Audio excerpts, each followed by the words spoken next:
नमस्ते दोस्तों। हिंदी साहित्य की अनुपम, बेजोड़ और चुनिंदा कहानियों के चैनल में आपका स्वागत है। आज सुनिए हिंदी की जानी मानी लेखिका सुषमा मुनींद्र जी की लिखी हुई कहानी जीवन यापन। तो शुरू करें कहानी। हम अपने शहर में पूरी आयु बिता देते हैं, लेकिन शहर को उस तरह नहीं जान पाते जिसे चप्पा चप्पा जानना कहते हैं। हम उन्हीं राहों, चौराहों, मोड़ों, सड़कों, गलियों, भवनों को जानते हैं जो हमारी ज़रूरतों के होते हैं। भूमिजा 25 बरस पहले जब इस शहर में रहने आई थी, शहर छोटा था। सड़कों पर इतनी भीड़ और नालियों में इतनी पॉलीथीन नहीं थी। नई वकालत वाले उसके पति की हैसियत आवासीय क्षेत्र में किराए पर मकान लेने जैसी नहीं थी। जिस इलाके में सस्ते दर पर 2 कमरे किराए पर लिए, वो शहर से लगे प्रायः जनविहीन, पिछड़े से दिखते किसी गांव के खेत थे। शहर जिन्हें निगलने की प्रक्रिया में था। चहुं ओर बड़े बड़े खेत, बरसाती गड्ढे, 4-6 साधारण मकान, छोटी छोटी पुलिया, पगडंडी और पुराने दरख्त थे। कुछ साल पहले अच्छे इलाके में उसका अपना मकान बन गया। पुराने इलाके से उसका प्रयोजन खत्म हो गया। बेटी के विवाह का निमंत्रण पत्र देने आए सनत कुमार, जो उसके पुराने मकान मालिक थे, ने पिछला याद दिलाया। हमारे मोहल्ले को तो आप लोग भूल गए। लेडीज संगीत और शादी दोनों दिन सपरिवार आना है। भूमिजा के पति हंसे। दोनों बच्चे बाहर हैं, लेडीज संगीत में मेरा क्या काम? भूमिजा आएगी, शादी में मैं जरूर आऊँगा। प्लेजर चलाते हुए लेडीज संगीत में सम्मिलित होने जा रही भूमिजा उस इलाके में हो गए बदलाव को देखकर ऐसी दंग थी मानो उस पथ से पहली बार गुजर रही है। शहर विकास करने पर उतारू हो जाए तो बहुत से जाने पहचाने चिन्हों को बेदर्दी से मिटा देता है। मुख्य पथ के दोनों ओर लगे पेड़, पुलिया, छोटी छोटी दुकानें जो इस पथ की शिनाख्त करती थीं, विलुप्त हो गई हैं या नए चमकते नामों और निर्माण के साथ जगमगा रही हैं। भूमिजा बिजली की चमचमाती सजावट के कारण सनत कुमार के मकान को चिन्हित कर पाई, अन्यथा 1-2 गली आगे चली जाती। सनत कुमार की पत्नी सौहार्द से मिली। बहुत नहीं बदली हो भूमिजा, वैसी ही हो। छत पर इंतजाम है, चलो। भूमिजा सनत कुमार की बहू के मार्गदर्शन में 3 मंजिला घर की छत पर जाने के लिए सीढ़ियां चढ़ रही थी और लीजिए चप्पल टूट गई। दोनों पैरों में कॉर्न मतलब गोखरू होने के कारण वो बिना चप्पल के चल नहीं पाती। बहू से बोली, पास में जो हनुमान मंदिर है वहाँ एक मोची बैठता है, चप्पल बनवा कर अभी आई, अंधेरा हो जाएगा तो वो चला जाएगा। बहू ने अनभिज्ञता जाहिर की, मंदिर के पास मोची नहीं बैठता? बैठता है, मैं जानती हूँ। पता नहीं, मैं तो कार में बैठकर सर से निकल जाती हूँ, मैंने नहीं ध्यान दिया। वैसे भी अब जूते चप्पल की मरम्मत कराने मोची के पास कौन जाता है? फेंको और नई खरीदो। बहू बोली, वे जाते हैं जिनकी टूटी चप्पल फेंक कर तुरंत दूसरी चप्पल खरीदने की हैसियत या आदत नहीं होती। मैं जब तक सामान का पूरा उपयोग न कर लूँ नहीं फेंकती। ये चप्पल नई है, पता नहीं कैसे टूट गई। हमारे यहाँ तो लोग इतने लापरवाह हैं कि टूटे जूते चप्पल बोरे में भरे पड़े हैं, कौन रिपेयर कराए? इसे जनरेशन गैप कहते हैं।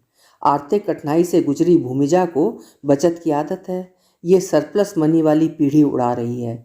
उसके बच्चे भी टूटी चप्पल को बनवाने में सुस्ती दिखाते हैं। अब यहाँ कई ब्रांडेड फुटवियर शॉप्स हैं, तब सदर बाजार में बाटा और 2-3 छोटी दुकानें ही थीं। भूमिजा की हैसियत ऐसी नहीं थी कि चप्पल टूटते ही दूसरी खरीद ले। पैदल आने जाने में चप्पलें टूटती रहती थीं, मरम्मत करवानी पड़ती, इसीलिए उसे याद है मंदिर के पास मोची बैठता था। भूमिजा बहू की संपन्नता सुनकर बोली, जूते चप्पल बोरे में क्यों भरती हो? मोची से रिपेयर करवा कर अनाथ आश्रम में या दूसरे ज़रूरतमंदों को दे दो। अच्छा, मैं अभी आई। भूमिजा मोची की तलाश में चली। वो इस मोची के पास इतना आती थी कि उससे अच्छा परिचय हो गया था। जूतों के टूटे तलवे, चप्पल या सैंडल की टूटी बद्धी, उधड़ गई सीवन को वो मोटी सुई और मोटे धागे से बारीक सिल देता था। School bag, travelling bag, air bag की टूटी बद्धी या उधड़ गई सीवन को भी दक्षता से सुधार देता था। भूमिजा के पति इस पथ से गुजरते हुए मोची से अक्सर जूतों में पॉलिश करवाते। मोची के ठीक सामने रखे लकड़ी के बॉक्स जैसे खोखे पर जूते पहने हुए दाहिना फिर बायां पैर रखते। वो कपड़े से जूतों की धूल साफ कर क्रीम और पॉलिश लगाकर शीश झमकाते तेजी से हाथ चलाते हुए जूते चमकाने लगता। इतनी तन्मयता से जूते चमकाता कि फिर आंख उठाकर नहीं देखता था कि बूट पॉलिश करवाने आखिर कौन शख्स आया है। वो शायद लोगों के चेहरे से अधिक जूतों को पहचानता था।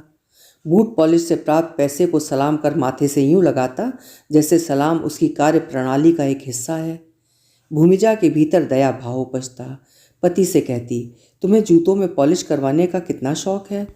रेलवे स्टेशन और ट्रेन में भी तुम छोटे छोटे बच्चों से जूते चमकवाने लगते हो। वे तर्क देते, ये लोग हमारे समाज का हिस्सा हैं। मोची कुली रिक्शे वालों की मेहनत देखकर रहम आता है, पर इन्हें काम न मिलेगा तो भूखे मरेंगे या भीख मांगेंगे। भूमिजा ने हनुमान मंदिर के पास प्लेजर खड़ी की। विस्मित बल्कि अवाक हुई। ये इलाका कितना बदल गया है। मंदिर इतना बड़ा बन गया है। तब ये ठीक ठीक लंबाई चौड़ाई वाला चबूतरा था जहाँ पता नहीं किसने बीचों बीच हनुमान जी की छोटी मूर्ति रख दी थी। अब चबूतरे में कमरा और छोटा दालान बनने से विधिवत मंदिर का स्वरूप बन गया है। मंदिर के पीछे 10-15 वर्ष आयु वाला बरगद था। वो वट सावित्री पर पूजन करने आती थी। किसने काट डाला? बरगद से थोड़ी दूर बड़ा गड्ढा था। भैंसें पानी में डूबी रहती थीं। किसने भरवा दिया? उधर समोसे जलेबी चाय की अच्छी बिक्री वाली दुकान थी। अरे वो दुकान भोजनालय बन गई है। मंदिर के मद्देनज़र कांच की अलमारी में पेड़े, बेसन लड्डू, इलायची दाना, नारियल, अगरबत्ती रखी है। सब्जी और किराने की 4-6 जो छोटी दुकानें थीं अच्छा विस्तार लेकर बड़ी हो गई हैं। मुख्य पथ के दोनों ओर समृद्धि दिख रही है। मोची नहीं दिख रहा है। नगर सौंदर्यीकरण के नाम पर सड़कें चौड़ी करते हुए उसे बेदखल कर दिया गया, या अपने हिस्से का संघर्ष श्रम कर वो मरखप गया। उसे याद है, मंदिर के पास एक बांस के टुकड़े में काला छाता बांध कुछ जरूरी औजार रखकर मोची ने काम शुरू किया था। छाते के सहारे गर्मी, बरसात, ठंड के दिन बिताता, फिर अंधेरा होने से पहले सामान समेट कर चला जाता। बाद में उसने कुछ बांस खड़े कर चारों ओर और ऊपर बरसाती लगाकर एक आड़ बना ली थी। वहाँ मोची को न पाकर भूमिजा लौट जाती, लेकिन हनुमान मंदिर का पुजारी हैंडपंप से प्लास्टिक की बाल्टी में पानी लिए आता दिखा। खाए अघाए पुजारियों से भिन्न वो कृश काय पुजारी बाल्टी मंदिर की दालान में रखते हुए हाफ गया। भूमिजा ने पूछा, यहाँ एक मोची बैठता था ना? पुजारी ने आंखें ऊपर उठाकर आंखों में चढ़े सस्ते पुराने नज़र के चश्मे को उंगलियों से पकड़कर जिस तरह कई कोण से भूमिजा को देखा, वो प्रकट करता था उसे देखने में मेहनत करनी पड़ती है। बोला, नहीं। तब ये मंदिर नहीं बना था। हनुमान जी की मूर्ति खुले में रखी थी। पुजारी को बहुत कुछ याद नहीं था। भूमिजा की सदाशयता शायद याद थी।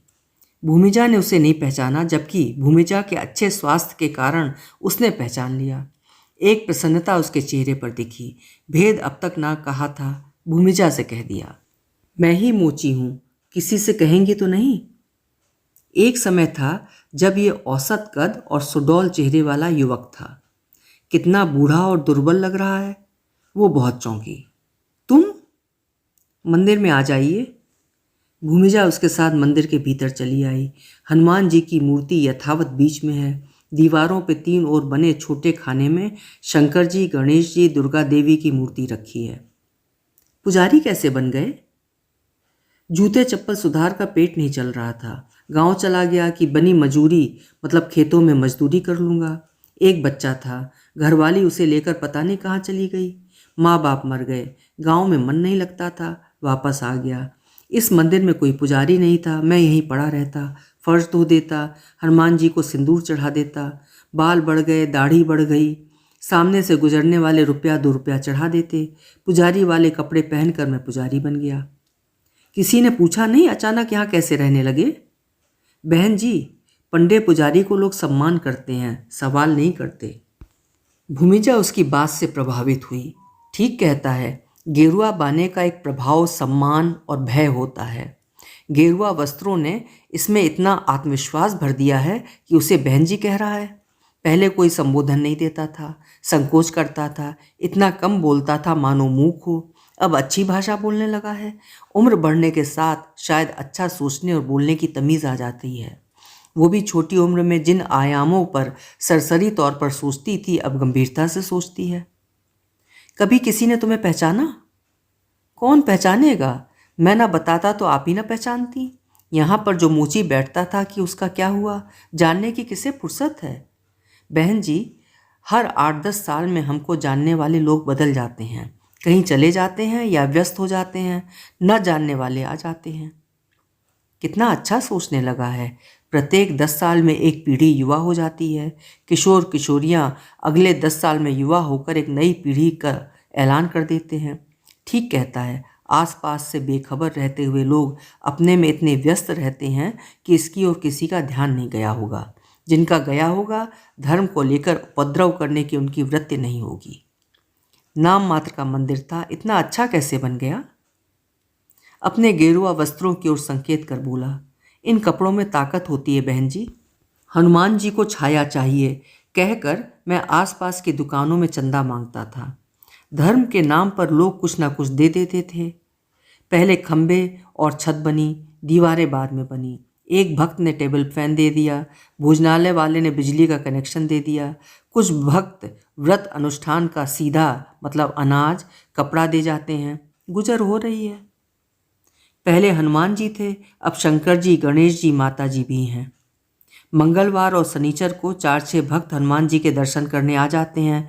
इतने में गुजर नहीं होती थी। मैंने ये मूर्तियाँ रख दी। कोई भोलेनाथ का भक्त है, कोई गणेश का, कोई माता का, तो रोज़ कुछ ना कुछ मिल जाता है। गणेश उत्सव, शिवरात्रि, 9 दुर्गा, हनुमान जयंती पर अच्छा चढ़ावा मिल जाता है। 9 दुर्गा पर भक्तने देवी जी को जल ढारने मतलब स्नान कराने आती हैं। चढ़ाया गया श्रृंगार का सामान जो श्रृंगार सामग्री में भक्तनों को दे देता हूँ। खुश हो जाती हैं कि उन पर माता की दया है। आपने सुना होगा, बड़े बड़े मंदिरों में चढ़ाई गई चुनरी, नारियल, श्रृंगार का सामान पंडित पुरोहित वापस दुकानदारों को बेच देते हैं। भक्त लोग वही खरीद कर फिर मंदिर में चढ़ाते हैं। कितनी गलत बात है। मुझे थोड़ा बहुत जो मिल जाता है बहुत है। कभी किसी ने आपत्ति की तो डर नहीं लगता? पुलिस से मदद लूँगा। एक थानेदार साहब इन हनुमान जी को बहुत मानते हैं, दर्शन करने आते रहते हैं। उनके बच्चे को कोई बड़ी बीमारी थी। वे कहते हैं कि हनुमान जी के आशीर्वाद से ठीक हो गया। बहन जी, मुझ पर भी हनुमान जी की कृपा है। तमाम ठेले वालों को पुलिस वाले रोज़ भगाते हैं कि जगह घेर कर मत खड़े रहो। मैं डरता था किसी दिन मुझे भी भगा देंगे, पर पुजारी वाले इन कपड़ों की बड़ी महिमा है। वो आगे कुछ बताता कि मंदिर की घंटी बजाकर एक भक्त आ गया। 11 रुपया और 1 पाव पेड़ा चढ़ाया। मोची ने पेड़े का भोग लगाकर 2 पेड़े थाली में रखे, बाकी भक्त को लौटा दिए। थाली का एक पेड़ा भूमिजा को देने लगा। लीजिए बहन जी। मोची के हाथ से पेड़ा लेने में भूमिजा झिझक रही थी। सभ्यता बदल जाती है, संस्कृति बदल जाती है, पर कुछ परंपराएं नहीं बदलती, या कि उस रफ्तार से नहीं बदलती जिस रफ्तार से बदल जाना चाहिए। वो मोची को अस्पर्श्य मानती थी। उसके सम्मुख टूटी चप्पल रख देती थी, वो बनाकर इसके सम्मुख सरका देता। वो दूर से उसके हथेली पर पैसे डाल देती, वो सलाम करता। अब पेड़ा कैसे ले? उसे दुविधा में देखकर मोची ने पुनः कहा, लीजिए। वो उसे भरोसे से देख रहा है, जैसे प्रसाद लेकर वो उसके पंडित होने को प्रमाणित करेगी। नहीं लेना चाहती, पर एकमात्र छोटे बल्ब के काम चलाऊ प्रकाश में खड़ा मोची कैसा तो मासूम बल्कि करुण लग रहा है। एक समय था जब ये औसत कद और सुडौल चेहरे वाला युवक था। उससे 4-6 साल बड़ी वो भरी देह वाली गृहस्थिन थी। वो इतनी स्वस्थ है कि मोची ने पहचान लिया, और ये बेचारा कृशकाय बूढ़ा लग रहा है। सांवला रंग अधिक स्याह हो गया है। बहुत छोटे जूड़े में बंधे सफ़ेद केश, छाती तक बढ़ी सफ़ेद मटमैली दाढ़ी, पूरे लिलार में पोता गया पीला चंदन, बीच में बनाया गया लाल त्रिपुंड। आँखों में लगे ऐनक से इसके चेहरे की स्याह चमड़ी छिप जाती है। गेहुआ कुर्ता, लुंगी, उपरना देह की स्याह चमड़ी को छिपाते हैं। जीवन यापन के लिए कुछ भ्रम, कुछ भुलावे कितने जरूरी होते हैं। धूर्त लोग भूमि अधिग्रहण करने के लिए खाली पड़ी जमीन में भगवान की मूर्ति रख देते हैं, फिर धीरे धीरे कब्जा करते हैं। शहर के नक्शे से फिर मूर्ति या मंदिर को हटाना आसान नहीं होता। धार्मिक उन्माद फैलता है जो सहज ही नहीं थमता। मुख्य पथ पर स्थित होने के कारण इस मंदिर की भूमि का बाजार मूल्य लाखों रुपया होगा। पर यह बेचारा भूमि अधिग्रहण नहीं कर रहा है, जीवन यापन के लिए एक थॉट चाहता है, इतना ही। लीजिए। भूमिजा पेड़ा लेकर खाने लगी। इसी बीच भक्त जा चुका था। भूमिजा को प्रयोजन याद आया। चप्पल बनवाना है, आसपास कोई मोची बैठता हो तो बताओ। यहाँ दूर तक मोची नहीं मिलेगा। पहले हम जैसे मोची, बसोर, कुम्हार, दोना पत्तल वाले कहीं भी बैठकर धंधा कर लेते थे। अब शहर को सुंदर बनाया जा रहा है, पुलिस के सिपाही भगा देते हैं।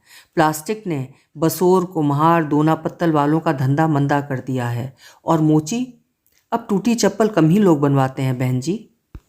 भूमिजा 101 रुपया चढ़ाते हुए बोली, ठीक कहते हो, विकास छोटे लोगों की बलि लेकर आगे बढ़ता है। अच्छा, मैंने कभी नहीं पूछा, लेकिन तुम्हारा नाम क्या है? लोग पहले मोची कहते थे, अब पुजारी कहते हैं। मैं सचमुच अपना नाम भूल गया हूँ। अच्छा, चलती हूँ। कभी इधर आएँ तो दर्शन जरूर दीजिएगा। उसके हाथ सलाम की मुद्रा में नहीं, पुजारी की आशीर्वाद वाली मुद्रा में थे। अभी आप सुन रहे थे सुषमा मुनींद्र जी की लिखी हुई कहानी जीवन यापन। आधुनिकता और शहरीकरण के अजगर ने किस तरह मोची, लोहार, कुम्हार, धोबी, नाई, बसोर आदि हमारे समाज के महत्वपूर्ण अंगों को किस तरह लील लिया, ये लेखिका ने कितनी ही खूबसूरती से इस कहानी में हमको बताया है। आशा है कहानी ने आपको भी इस विषय पर सोचने को मजबूर किया होगा। फिर मिलेंगे ऐसी ही किसी उत्कृष्ट कहानी के साथ। आपका समय शुभ हो, मंगलमय हो।